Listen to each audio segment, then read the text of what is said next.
नमो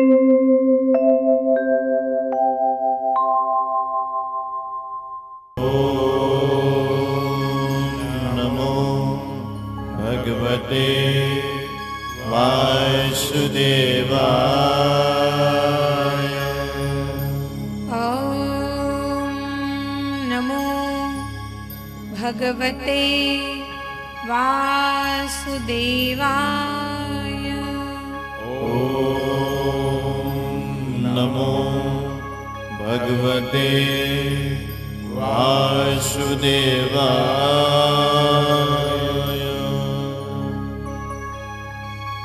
बोलिए वृंदावन बिहारी लाल की जय। बोलिए श्रीमद् भागवत महापुराण की जय। श्री व्यास जी महाराज की जय। श्री सुखदेव जी महाराज की जय।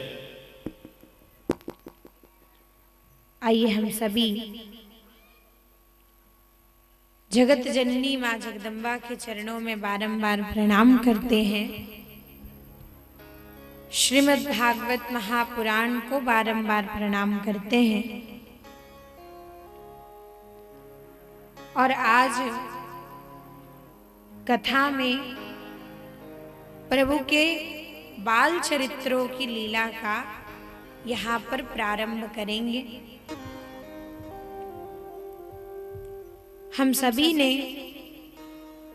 कल यहाँ पर भगवान श्री राम के भी और श्री कृष्ण के भी जन्मोत्सव की दिव्य कथा को सुना है। भगवान के अवतार का कारण क्या है? धरती पर बार बार ईश्वर क्यों आता है मनुष्य बन करके? क्या आनंद छिपा हुआ है भगवान की लीलाओं में? प्रभु के जन्मोत्सव के बाद जो कथाएं आई हैं उसमें ये सब कुछ प्रकट हुआ है। तो आइए हम सभी उसी का दर्शन करेंगे।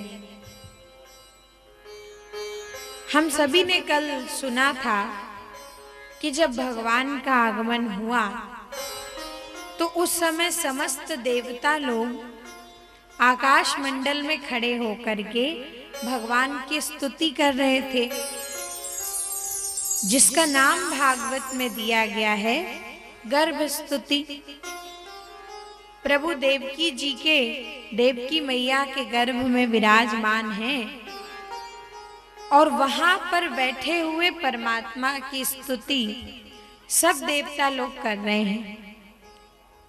कल हम लोग थोड़ी जल्दी में थे, बस कथा सुन के निकलते गए, लेकिन देवताओं के द्वारा भगवान की गर्भ स्तुति का जो प्रसंग है वो बहुत अच्छा है और अर्थ समेटे हुए अपने आप में। क्या कहते हैं सब देवता भगवान के लिए स्तुति करते हुए कि सत्यव्रतम सत्यपरम त्रिसत्यम सत्यस्य योनिं निहितं च सत्ये सत्यस्य सत्यं मृतसत्यनेत्रं सत्यात्मकं त्वां शरणं प्रपन्नाः।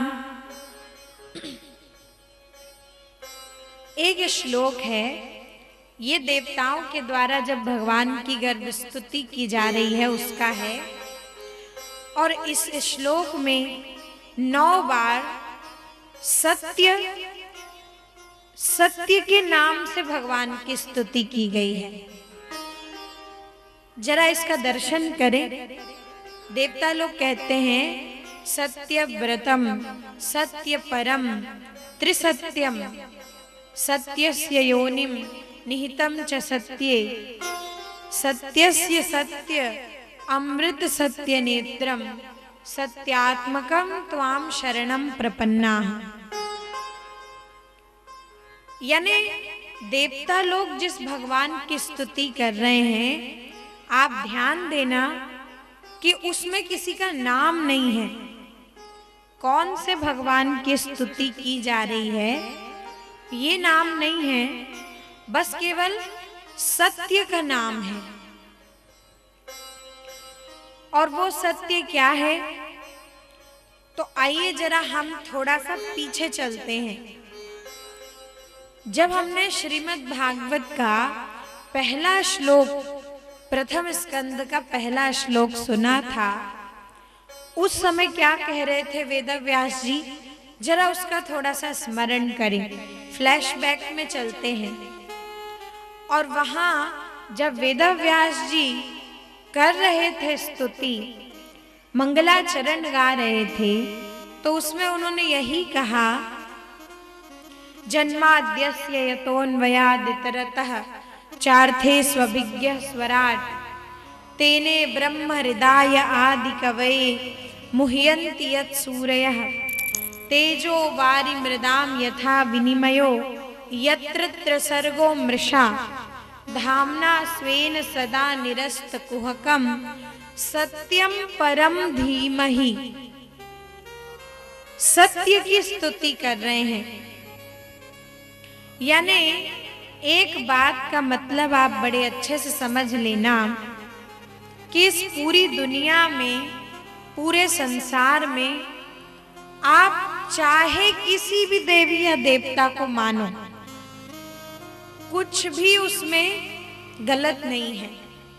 आपका जो भी भगवान है, आपकी जो भी मान्यता है, आप सबको सत्य मानो, कोई भी झूठा नहीं है, सबको सत्य मानो, सत्य ही है सब।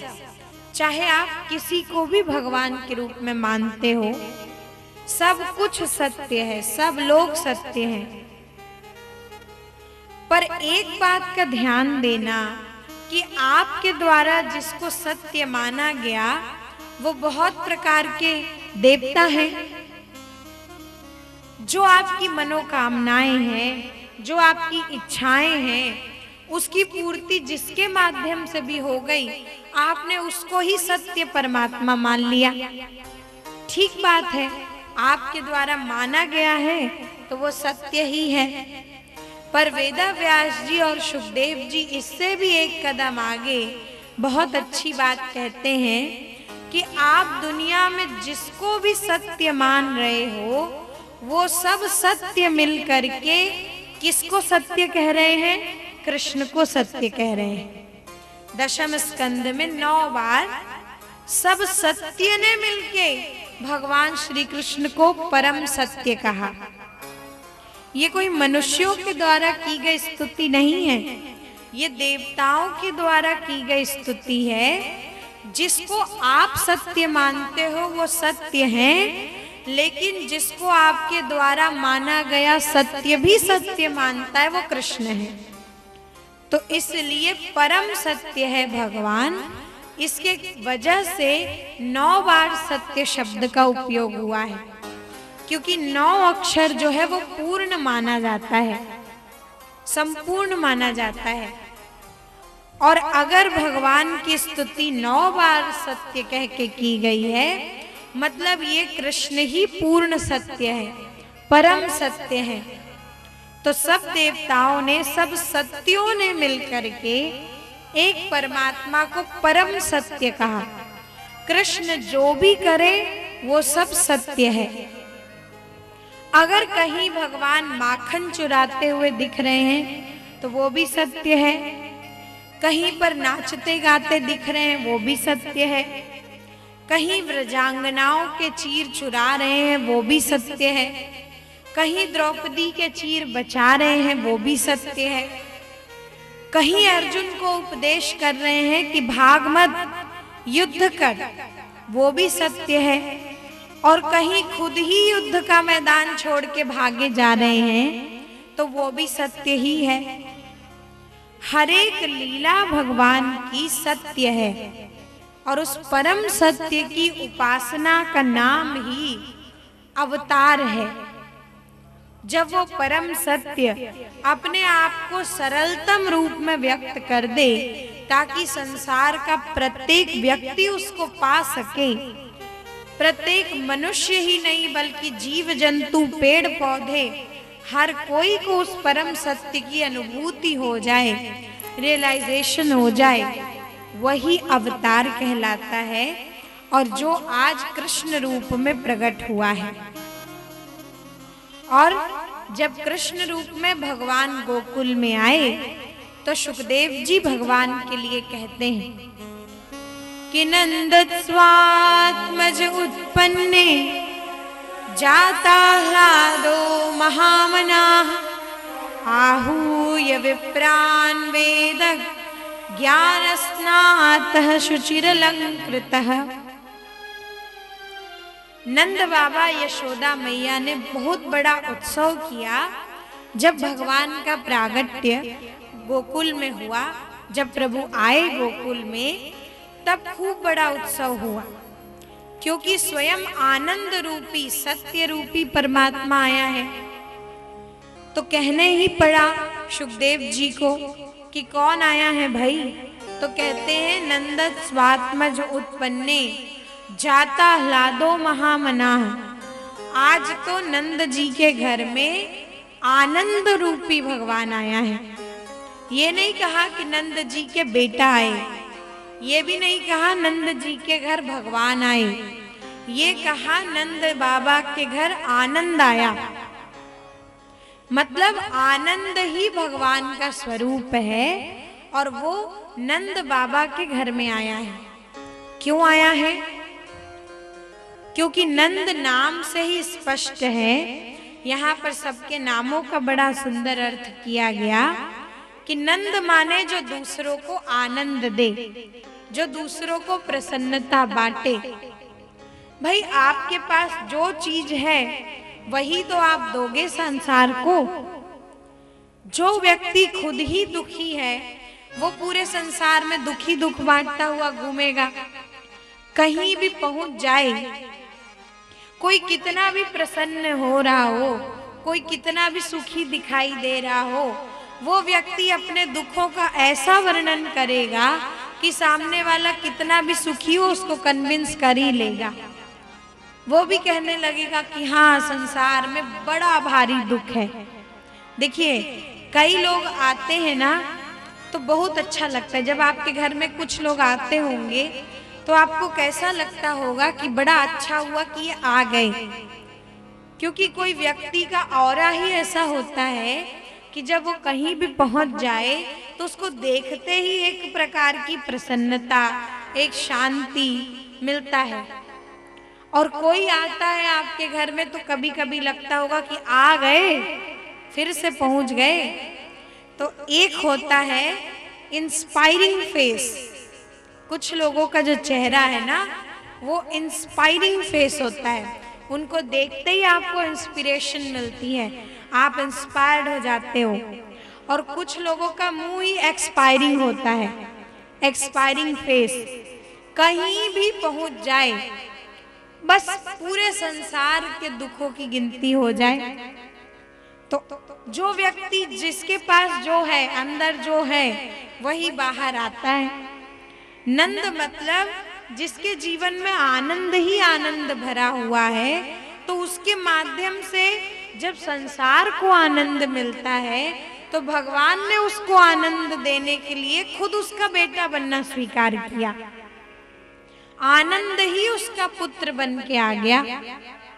और यशोदा नाम का भी मतलब यही है, यशः ददाति यशोदा, जो कीर्ति बांटे, जो सम्मान दे, जो दूसरों को मान दे, जो दूसरे के कार्यों की इज्जत करे, श्रेय दे, वो है यशोदा। सीधी सी बात को समझिए कि ये दोनों कैसे हैं। तो नंद बाबा मतलब जो प्रसन्नता दे और यशोदा मैया जो सम्मान दे। और इस संसार का नियम है कि आप इस संसार में जो भी दोगे वही आपको प्राप्त होता है। जो आपने दिया है, कभी ना कभी दिया है, वही चीज आपको मिलेगी। और ध्यान देने वाली बात यह है कि पूरा ब्याज के सहित मिलती है, 10 गुना ज्यादा होके मिलती है, कंपाउंड इंटरेस्ट के साथ मिलती है। और जब भी आपको जरूरत होती है तभी आपको मिल जाती है। वो चीज मिलेगी जो आपने कभी न कभी दिया हो। इसको बड़ा अच्छा शब्दों में कहा गया, the law of least effect. मैंने बहुत अच्छा कहीं पर सुना था, इसके बारे में कई लोग एक उदाहरण देते हैं। वो उदाहरण बड़ा अच्छा है, कहानी याद आ गई कि एक बार एक कोई व्यक्ति जो घर घर जाके सामान बेचते ना, सेल्स पर्सन होते हैं, तो एक कोई व्यक्ति था, वो किसी एक घर में गया। वो घर घर में जा करके सामान बेचा करता था। अब किसी घर में वो पहुंचा, एक ऐसे घर में जहां पर लगभग एक 40-50 साल की कोई महिला रहती थी, अकेली रहती थी। और उसके घर में पहुंचा, दोपहर का समय था, खूब थक गया था, और उसके घर में सामान बेचने पहुंचा। तो उस महिला ने उसको बुलाया, अंदर बैठाया, और उसे सामान वामान तो बाद में लेना था। पहले उसने पूछा कि बेटा तुम कुछ खाओगे? तो उसने कहा कि नहीं, भूख तो नहीं है, खाऊंगा तो नहीं, हाँ अगर एक गिलास पानी मिल जाता तो उतना ही ठीक है, आप पानी ही दे दो। तो उस महिला ने देखा कि बेचारा बहुत थक गया है, भूखा भी लग रहा है, एक शिष्टाचार के नाते मना कर रहा है कुछ खाने से। तो पानी की जगह वो एक गिलास में दूध भर के ले आई, और उसने सोचा कि अगर भूखा भी होगा तब भी ठीक है, और पानी की जगह उसने दूध दे दिया, एक गिलास दूध दिया। उस व्यक्ति ने पिया। फिर इस बात को बस हो गया। इस बात को कई टाइम, बहुत समय, लंबा टाइम बीत गया। कुछ दिन के बाद वो महिला जो है वो बीमार पड़ी। अब अकेली थी, कुछ लोगों ने उसको हॉस्पिटल में पहुंचाया, उसकी दवाई सब हुई। तो हॉस्पिटल में पड़े पड़े ये सोचने लगी कि ठीक तो हो ही जाऊंगी, ठीक होने की चिंता नहीं है। उसको चिंता थी कि मेरे पास इतने पैसे नहीं हैं कि मैं हॉस्पिटल का बिल भर पाऊं। तो उसको इसी बात की चिंता थी कि जब मैं ठीक होके जाऊंगी तो बिल कैसे पेमेंट होगा। तो बस यही चिंता थी। पर कुछ बात नहीं, वो पूछने के लिए गई उस जगह पर जहां पर बिल भरना था। उसने पूछने के लिए पूछा कि कितना हुआ पैसा, फीस क्या दूं। तो उसको एक रसीद मिली, एक पर्ची मिली, और उस पर्ची को जब उसने खोल करके पढ़ा तो उसमें लिखा था, योर बिल हैज पेड, आपका बिल पेड हो चुका है। और उसके नीचे एक बड़ी अच्छी बात लिखी थी, थैंक्स फॉर द मिल्क, मतलब एक गिलास दूध के लिए धन्यवाद।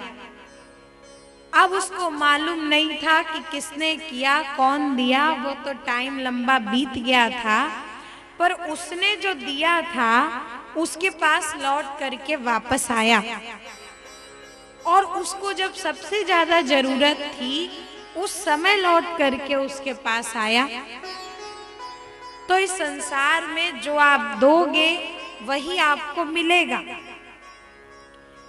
पर आनंद तो परमात्मा का स्वरूप है, प्रसन्नता तो भगवान की चीज है, भगवान ही प्रसन्नता है, भगवान ही आनंद है। और ये प्रभु का ऐसा प्रसाद है, एक प्रसन्नता, कि जिस प्रसाद का बड़े बड़े प्रासाद, मतलब महलों में भी बहुत अभाव है। तो जो परमात्मा के स्वरूप को दे रहा है, भगवान के नाम को, प्रसन्नता को बांटता जा रहा है, तो वो जो दिया है केवल वही नहीं, उससे भी बड़ी महत्वपूर्ण चीज उसको मिल गई कि कृष्ण स्वयं उसके पुत्र बन करके आ गए। तो देना सीखिए। और जो आप दे रहे हैं वही आपको प्राप्त होगा। तो सम्मान दीजिए, स्वाभिमान दीजिए, प्रसन्नता दीजिए, यही तो देना देना है। दान का अर्थ क्या है? दान का मतलब किसी को कुछ दे करके थोड़े समय के लिए उसकी एक आध जरूरत पूरी कर देना, थोड़े से कुछ पैसे दे देना, ये दान नहीं है। दान का मतलब है कि ऐसा व्यक्ति जो कुछ जरूरतमंद है तो उसको कोई वस्तु दे देना मात्र नहीं, बल्कि उसके स्वाभिमान को अगर आप लौटा सको ताकि उसको फिर मांगने वाली जैसी कार्य की जरूरत ना पड़े, तो वो देना देना है। आपने अगर किसी को कोई वस्तु दे दी और उसका परिणाम अगर ये हुआ कि लेने वाले के मन में हीन भावना और बढ़ गई और देने वाले का अहंकार और बढ़ गया, तो आपने क्या दिया? जब आप ऐसे दीजिए कि सामने वाले का स्वाभिमान बढ़े, आपकी विनम्रता बढ़े, तो वो देना देना है। और जब आप इस प्रकार की चीजें देते हैं, चाहे आप भले ही पैसे नहीं दे रहे हैं पर वाणी से तो आप कुछ ना कुछ अच्छा दे रहे हैं, कार्यों से तो कुछ ना कुछ अच्छा दे रहे हैं। और ऐसे ही व्यक्ति के हृदय में परमात्मा का निवास होता है। ये मेरी बात नहीं है, स्वयं वाल्मीकि जी भगवान श्री राम से कहे हैं कि जो व्यक्ति सदैव अपने मन क्रम वचन वाणी से अच्छा ही देता है और उस व्यक्ति के हृदय में दूसरों की विपत्ति से दुख होता है, दूसरों की संपत्ति सन्मति देख के प्रसन्नता आती है, तो वाल्मीकि जी का ये कहना है कि ऐसे ही व्यक्ति के हृदय में भगवान रहता है और दूसरी जगह ढूंढने जाने की जरूरत नहीं है।